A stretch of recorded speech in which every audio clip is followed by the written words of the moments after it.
Open a random kitchen drawer in any home built before 2020, you'll find it. The graveyard. A snarled heap of black cables knotted together like dead snakes. Some are flat and ribbon-thin. Others end in chunky square heads built for cameras nobody owns anymore. At least 3 of them are phone chargers for phones that no longer exist. And every single one of them was sold to you with the same promise. This is the cable you need. For 2 decades, plugging anything into anything else was a small daily war. You bought a printer, you got a new cable. You upgraded your phone, you got a new cable. You wanted to connect a hard drive, surprise, another cable. Then something quiet happened. A small oval connector, no bigger than a fingernail, started showing up everywhere. First on laptops, then on headphones, then on game consoles, tablets, monitors. And eventually, after a fight that pulled in lawyers, lawmakers, and one of the largest companies on Earth, it landed on the iPhone. That little oval is called USB-C, and the real question isn't why it won. The question is why it took 20 years for anyone to build it in the first place. To understand why USB-C feels like magic, you have to remember how bad things used to be. Picture the back of a desktop computer in 1998. It looked less like a piece of consumer electronics and more like the cockpit of an old fighter jet. There was a serial port for the mouse, a parallel port for the printer, a game port for joysticks, 2 PS2 connectors, one purple, one green, that you absolutely could not swap, audio jacks, VGA. And if you plugged the wrong thing into the wrong slot, the entire computer would freeze. Then came USB. The universal serial bus was supposed to end all of that. One port for everything. And for a moment, it worked. The classic flat rectangular connector, USB-A, became the standard. You know the one. The one that takes 3 tries to plug in, even though it only has 2 possible orientations. But then phones got smaller, cameras got smaller, and that flat rectangle no longer fit. So the industry shrank it. First into mini USB, then into micro USB. Meanwhile, printers kept using the squarish USB-B. External drives used this strange wide micro B. By 2013, USB had quietly betrayed its own name. There was nothing universal about it anymore. So in 2014, a coalition of engineers from Intel, Apple, Microsoft, and HP locked themselves in a room and started over. What they came out with looked at first glance like just another small connector. But here is the part that should genuinely surprise you. Old USB cables carried 4 pins inside them.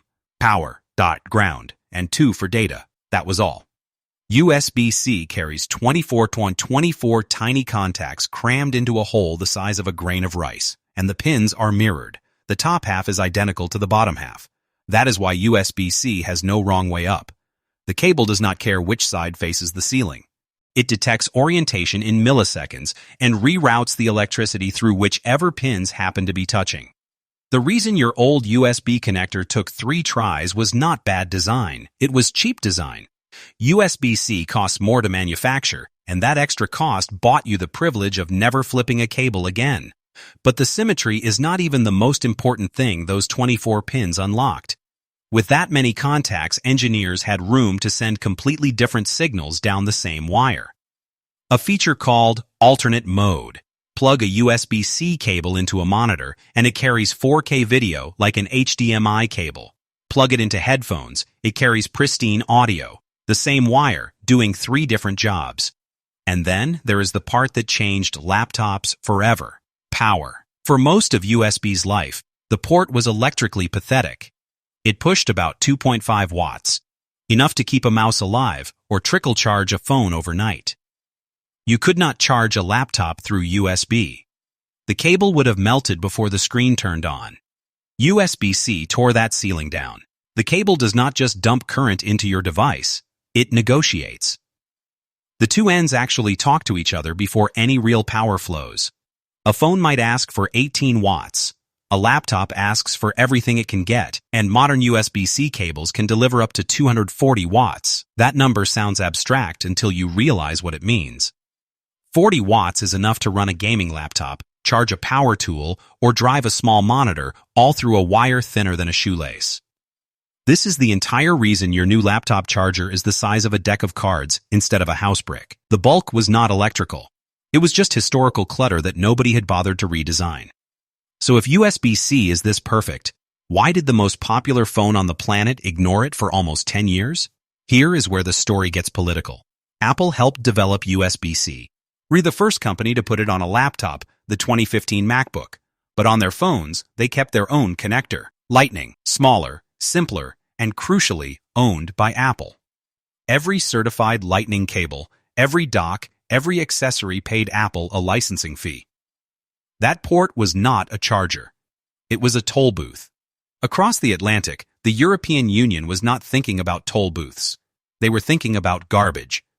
Specifically, the 11,000 tons of old phone chargers thrown away in Europe every year because every new phone shipped with a slightly different cable nobody ever used again.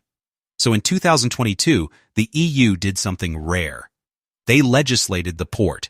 Every portable electronic device sold in Europe by the end of 2024 would have to charge through USB-C. Apple fought it. They lobbied. They warned of innovation being stifled.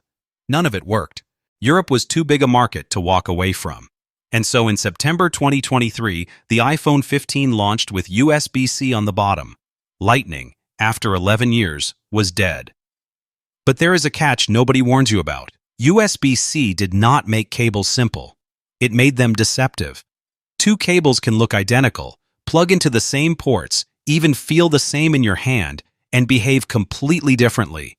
One might charge your laptop at full speed. The other might charge it at the rate of a slow leak. One might carry 4K video to a monitor. The other might not carry any video at all. There is almost no way to tell from the outside. The cheap cable you grabbed at a gas station and the premium cable that came with your laptop wear the same disguise. The miracle of USB-C is also its biggest trap. And here is the strangest part of the whole story. The same engineers who built USB-C are already working on what comes next. Apple is rumored to be designing a fully portless iPhone. Wireless charging is getting more powerful every year, and the universal standard that finally replaces USB-C might not be a cable at all. For now, after 20 years of chaos, you can pack a laptop, a phone, a tablet, and a pair of headphones into a bag and bring exactly one cable to power all of them. That drawer of doom is getting quieter every year. But in another decade, your kids might find a USB-C cable in the back of a closet and ask you what any of those weird old plugs were even for. If you enjoyed unraveling this history with me, hit that like button. It really helps the channel. And tell me in the comments, what is the oldest, weirdest cable you still have in your junk drawer? Thanks for watching, and I'll see you in the next story.